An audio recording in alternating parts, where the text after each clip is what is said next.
Fala galera, vamos para mais um vídeo aí no nosso canal, mas antes, confere aí se você já é inscrito no nosso canal e lógico, compartilha com seus amigos esta mensagem que pode edificá-los espiritualmente. É claro. Muito bem, no vídeo anterior nós falamos sobre esta história do Evangelho que prova a soberania de Cristo sobre problemas que nós não temos controle nenhum. A segurança na tempestade. Jesus dormindo de boa ali no barquinho, na moral, enquanto os discípulos estavam apavorados, achando que era o fim deles, né? Provavelmente eles se lembraram ali da história do profeta Jonas, né? Um monte de coisa deve ter passado pela cabeça deles. E claro, eles olharam Jesus ali, na moral, aquilo realmente foi muito diferente. É verdade.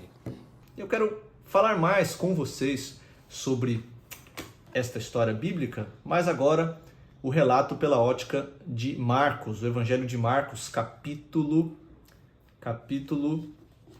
4. Evangelho de Marcos, no capítulo 4, versículo 38. E temos o seguinte texto. E Jesus estava na polpa, dormindo sobre o travesseiro. Eles o despertaram e lhe disseram: Mestre, não te importa que pereçamos? E ele, despertando, repreendeu o vento e disse ao mar: Acalma-te, emudece. E o vento se aquietou e fez-se grande bonança. Então lhes disse: Por que sois assim tímidos? Como é que não tendes fé? E eles, possuídos de grande temor, verso 41, diziam uns aos outros: Quem é este, que até o vento e o mar lhe obedecem? Claro, eles ficaram extremamente surpresos, né, por aquilo que Jesus tinha feito. Bom, eu fico imaginando que tipo de travesseiro deveria ser esse, né, ali naquela região do barco, na polpa do barco. Talvez Jesus improvisou algo, né? O escritor usa travesseiro para ficar mais fácil. Agora, não sei se era um amontoado de rede, de pesca ou alguma outra coisa, algum pano, né, colocado em cima para que Jesus pudesse então descansar, né? Tirar um cochilo porque ele estava cansadão. E essas situações provam como que Jesus assumiu uma humanidade como a nossa. Não exatamente igual do ponto de vista de defeitos de caráter.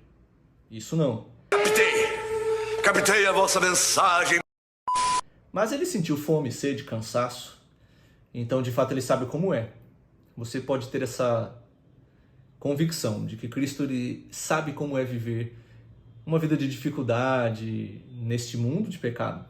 Bom, provavelmente Jesus improvisou algum negócio ali porque ele estava assim quebrado mesmo, sabe? Aquele dia talvez extremamente exaustivo, então ele apagou ali mesmo e começa uma tempestade terrível.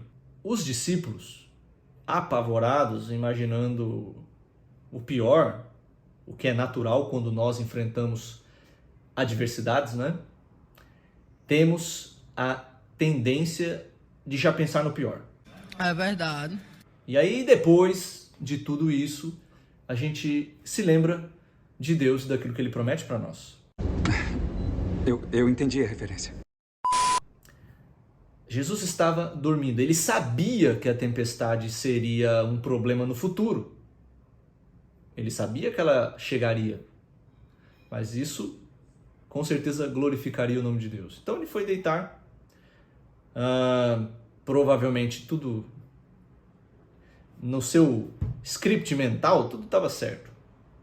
Bom, os apóstolos, os discípulos ali, todos apavorados, eles parecem que na hora do desespero, e eu gostaria de me concentrar nesse ponto aqui com vocês, neste vídeo agora, dando sequência a essa história do Evangelho.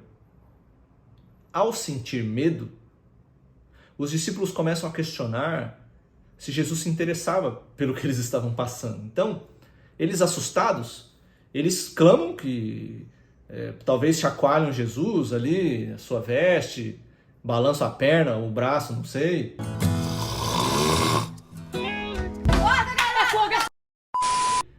E gritam, né, porque o vento era muito forte, aquele desespero todo. Salva-nos, Senhor. Estamos perecendo. O Senhor não se importa? Quando Mateus, no capítulo 8, fala, ele usa outras palavras, mas aqui no Evangelho de Marcos temos palavras diferentes, né, que dão um tom diferenciado à situação, mais realista para nós, né? Eles perguntam, o Senhor pode nos ajudar? Não, não é isso que eles perguntam. A pergunta dos discípulos é muito estranha, não é? Demonstrando, assim, o medo deles. O Senhor não se importa?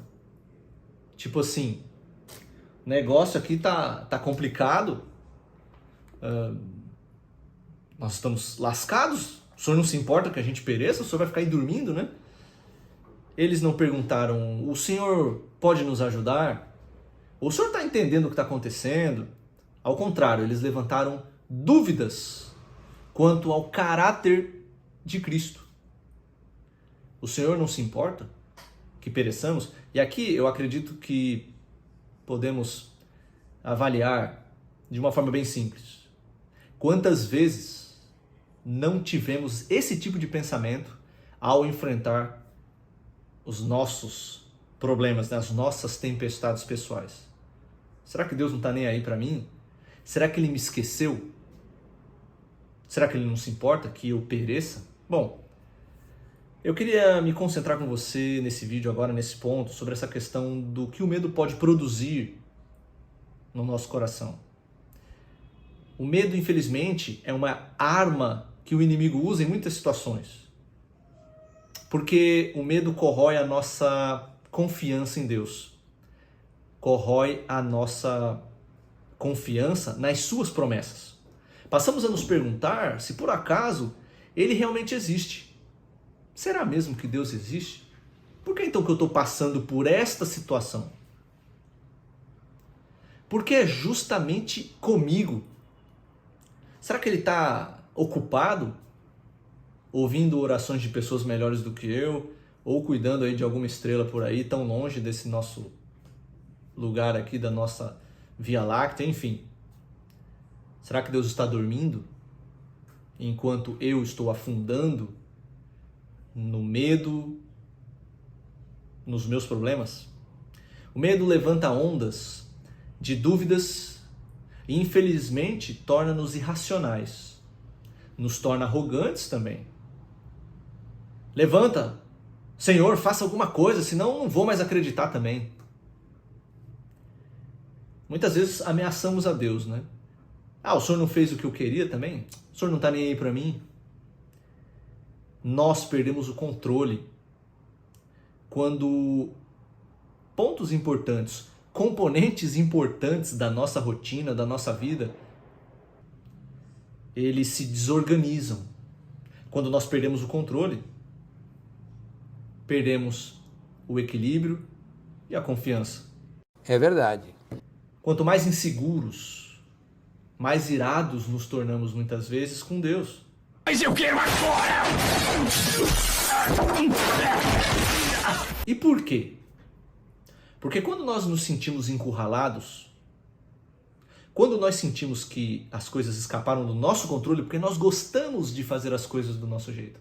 Fala aí, é ou não é? Você não gosta de fazer a sua agenda e fazer os seus projetos pessoais e apenas chegar para Deus e pedir para Ele assinar? Vai falar que você não faz isso às vezes? Eu acho que sim. Todos nós somos tentados a querer mandar na nossa vida. E quando tudo isso sai do controle, quando nos sentimos encurralados, infelizmente nós liberamos o que há de pior em nós. A arrogância, a descrença, a falta de fé. Os discípulos, eles tinham muitas razões para confiarem, não é, em Cristo. Ixi, eles viram tantas coisas. Quantas coisas os discípulos não viram? Eles não tinham que ter dúvida de nada. Jesus tinha curado todos os tipos de enfermidades,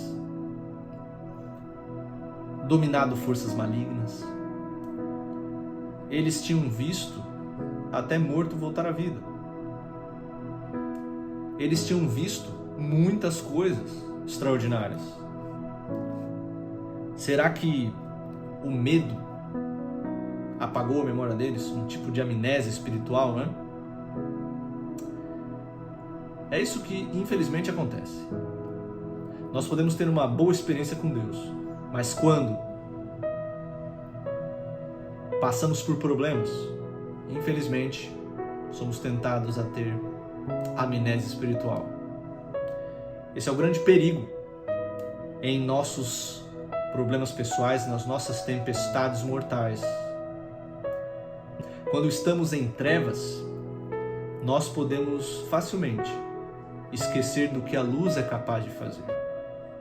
E o meu desejo para você é que você acredite que você pode de fato ter segurança na tempestade. Porque se Jesus está no barco da sua vida, sem dúvida nenhuma, que a luz transforma a nossa situação. Nós não podemos nos esquecer do que a luz é capaz. E esse é o grande problema das trevas. Quando nós estamos no meio da nossa tempestade, nós esquecemos do que pode ser feito. Mas se Jesus está no barco da sua vida, se você tem convicção de que Cristo está com você, não precisa temer nada. Ele tem tudo sob controle. Ele apenas quer ver se você realmente acredita que Ele pode fazer algo. Deus te abençoe e que a sua fé seja fortalecida a cada dia.